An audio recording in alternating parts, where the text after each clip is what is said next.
we're continuing to move in a really positive direction. Academically, our focus on students and their next step, that's kind of our mission, our vision for our students to be prepared, whatever that means for them, to be ready for their next step, whether that's going from kindergarten to first grade or 12th grade to college and career. We want them ready, and we're so focused, and I really feel like our schools are relentless in their effort to preparing each individual child for what's next for them. So in terms of successes, you know, all of our schools are doing fantastic. 5 of our 6 schools last year were excellent on the school report card. Our 6th one is good and moving quickly towards excellent as well. So we've got our fingers crossed that we're going to have 6 excellent this year.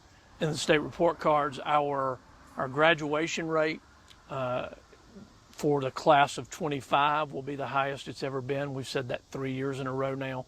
That'll be over 92% is what we've calculated at this point. More importantly, maybe our college and career readiness scores were over 84%, which will put us probably in the top 10 in the state in college and career readiness. So we're pleased with our direction from K4, where we've got about 100 students in K4 now, which is more than we had 3 years ago, all the way up to our seniors, our graduates. We'll have a little over 3,050, somewhere around in there. We actually went down less than 10 students last year in enrollment. Some of that was because of some work that we did internally with folks that weren't living here. No new administrative staff. All of our principals, assistant principals are still in place. All of our district level administrators are still doing their same work. Does that make it a little easier to expedite the things you're doing? I think there's some continuity involved in that. The more that the leadership kind of stays the same. You know, we don't want to get stale in that. But there's some continuity that helps, and the focus is the same for everybody. So, you know, I'm really pleased about that. How about school upgrades? I know I've driven by the Mount Lebanon. That's the most visible one that I've seen. Right.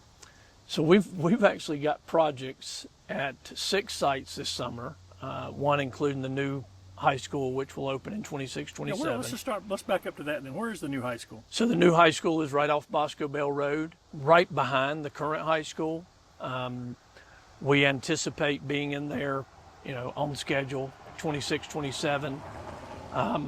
We're really pleased with our progress there. They're well ahead of schedule, several months ahead of schedule, which is outstanding.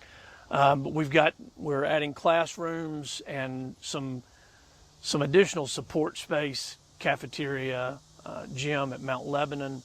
We're adding some classrooms and cafeteria space at LaFrance. Both of those projects are supposed to be done by July 30th.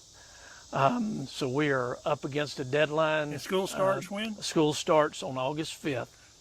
So we are up against a deadline with those things, and I'm being told over and over, we're going to be good, we're going to be good. We also broke ground in May out at Townville, redoing their front loop area to get cars off of Highway 24. Worked really good with the county and DOT on that project, as well as we're expanding that cafeteria a little bit as well. So those are going on. We're doing work at the current high school, trying to get as much done this summer, so we're not rushing. To get it ready to be the new middle school, right? For it to be the new middle school. We will have, interestingly enough, 7 grades in our district that will be moving to a new school in 1 year, in 1 summer. So the work that we're doing at the current high school is cosmetics. We're doing floors. We're doing a lot of painting there right now. We'll have some other things that will get done over the next 12 months or so there. We have a big project to add some parking there that'll start in March, as well as we'll do some work around the entrance to the football stadium as well. baseball and softball on the new campus. We've got new tennis courts. We intend to have tennis at Pendleton High School this fall. We'll see in the next couple of weeks whether or not we can make a team or not. And we'll have control of those facilities, those athletic facilities, beginning at the beginning of August. So we're pleased about that. With our growth, we're seeing the need to potentially add additional sports. So tennis was the next area where there was some good interest in. So hopefully we can do that. You only need 7 or 8 players to make a full team. So we feel like we hope we're gonna get there.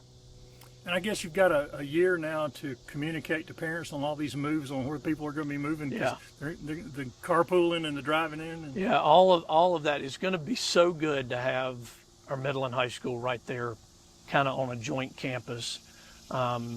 Even with our design, we've even got an internal road where our buses don't have to get out, leave the middle school, what will be the middle school, go out on 187 and then get back on Bosco Bell to go into the high school. So we've got an internal way to do that to get between the two sites. So we're really, really pleased about that. We've got a lot of communicating to do over the next 12 months about what's next. We've got teacher assignments will be done really pretty soon in the fall. We've really only got 6th grade teachers moving to the middle school.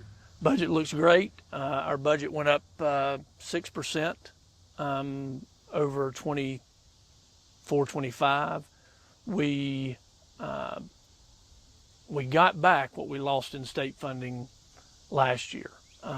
So our really complicated formulas involved with the state budget. But we got our index of tax-paying ability went down a little bit. So that allowed us to get more from the state. We also get the least amount of revenue from the state of any district in our county, and I would dare say in the upstate. We get the least amount of state funding because of that index of tax-paying ability. We have a really good mixture of rooftops for houses and industry, and that kind of translates into that index being a little bit higher for us. How about the national budget cuts? Have y'all factored in how they're going to affect you yet, or? So the only place right now that we have seen what's been termed to us as pauses in not a cancellation but a postponement, I'll say, of funding getting to us, or in some federal programs, Title II, Title III. Title III is ESOL, Title IV, which is staff development and things of that nature. We use a lot of our title money to reduce class size. So you don't anticipate a great impact on special needs kids and things yet? No, we don't with special need and low income, Title I. We don't anticipate an impact for next year. We're talking about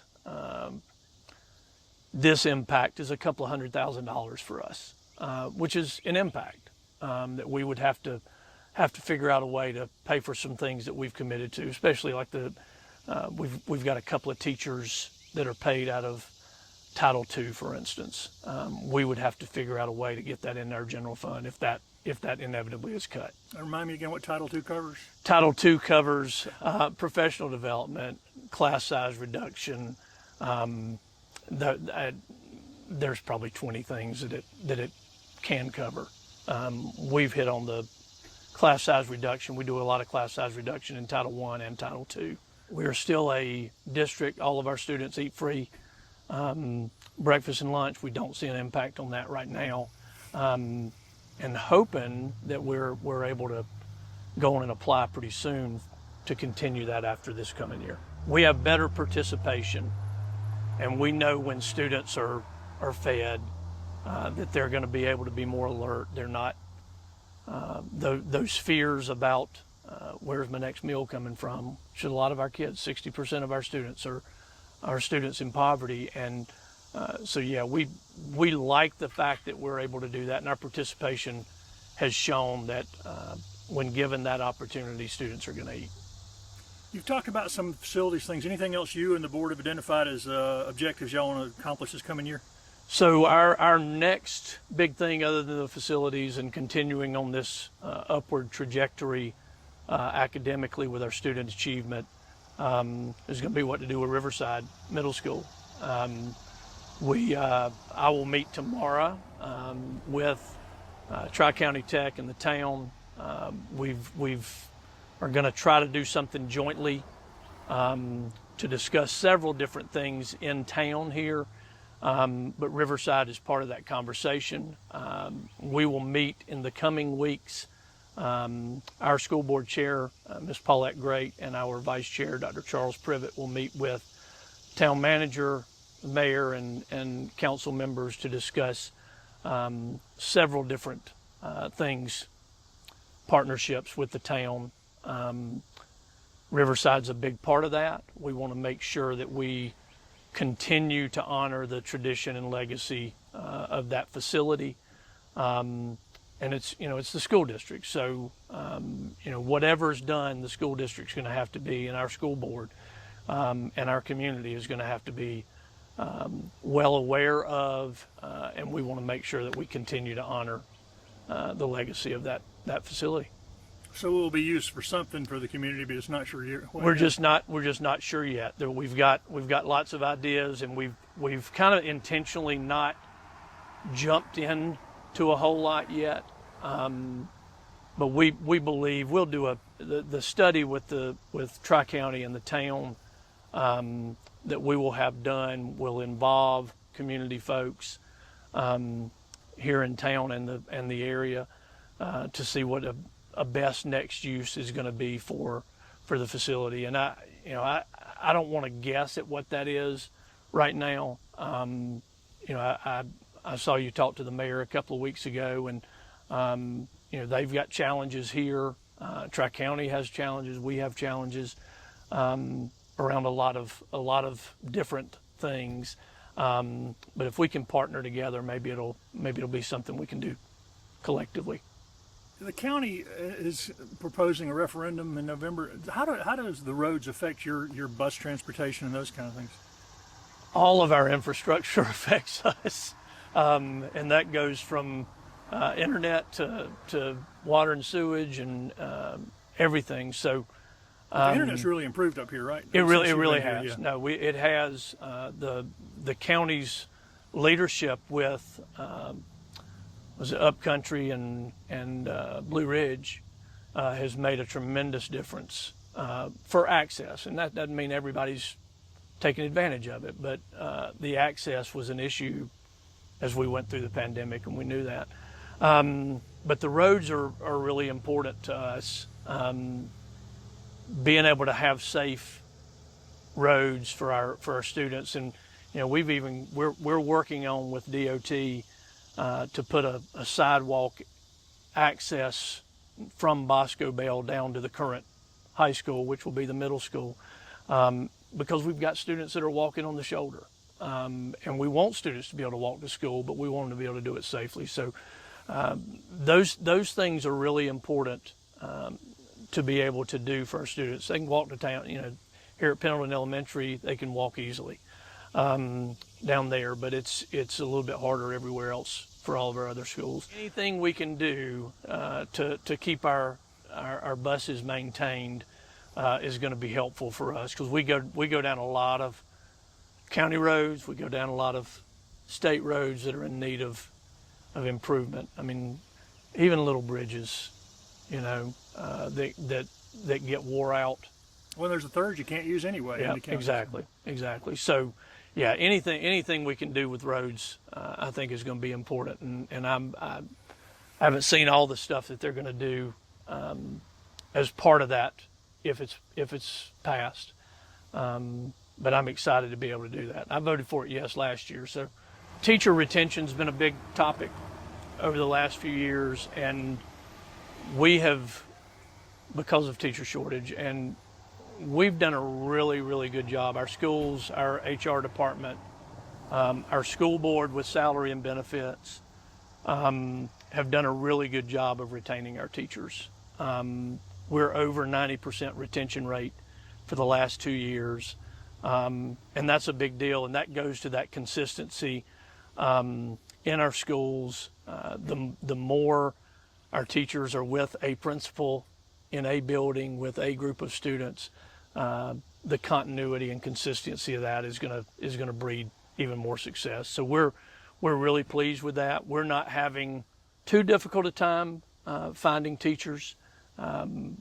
We have them come from other districts. We have them come from out of state. We hire brand new teachers as well. So when we post jobs, we're getting plenty of applicants, and we're very pleased with that.